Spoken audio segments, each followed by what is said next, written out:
Welcome to New Testament in a Year. Day 151.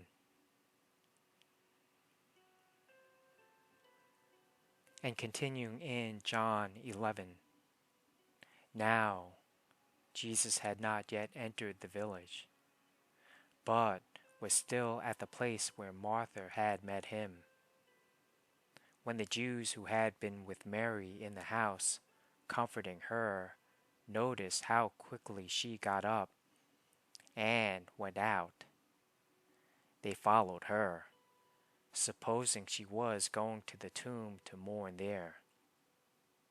When Mary reached the place where Jesus was and saw him, she fell at his feet and said, "Lord, if you had been here, my brother would not have died."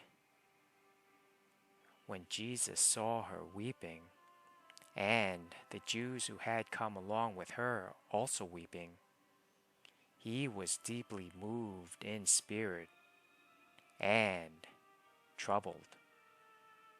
"Where have you laid him?" he asked. "Come and see, Lord," they replied. Jesus wept.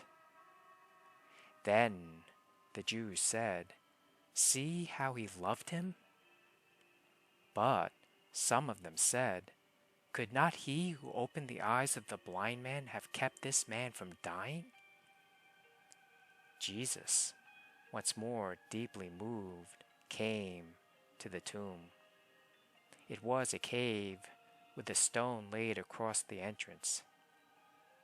"Take away the stone," he said. "But Lord," said Martha, the sister of the dead man, "by this time there is a bad odor, for he has been there 4 days." Then Jesus said, "Did I not tell you that if you believe, you will see the glory of God?" So they took away the stone. Then Jesus looked up and said, "Father, I thank you that you have heard me. I knew that you always hear me. But I said this for the benefit of the people standing here, that they may believe that you sent me." When he had said this, Jesus called in a loud voice, "Lazarus, come out!" The dead man came out, his hands and feet wrapped with strips of linen, and a cloth around his face. Jesus said to them, "Take off the grave clothes and let him go." Therefore, many of the Jews who had come to visit Mary and had seen what Jesus did believed in him. But some of them went to the Pharisees and told them what Jesus had done. Then the chief priests and the Pharisees called a meeting of the Sanhedrin. "What are we accomplishing?" they asked. "Here is this man performing many signs. If we let him go on like this, everyone will believe in him. And then the Romans will come and take away both our temple and our nation." Then one of them, named Caiaphas, who was high priest that year, spoke up. "You know nothing at all. You do not realize that it is better for you that one man die for the people than that the whole nation perish?"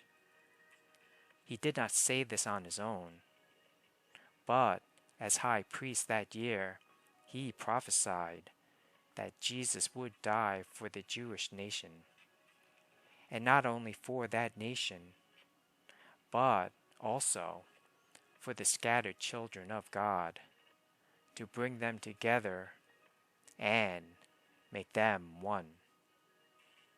So, from that day on, they plotted to take his life. Therefore, Jesus no longer moved about publicly among the people of Judea. Instead, he withdrew to a region near the wilderness, to a village called Ephraim, where he stayed with his disciples. When it was almost time for the Jewish Passover, many went up from the country to Jerusalem for their ceremonial cleansing before the Passover. They kept looking for Jesus, and as they stood in the temple courts, they asked one another, "What do you think? Isn't he coming to the festival at all?"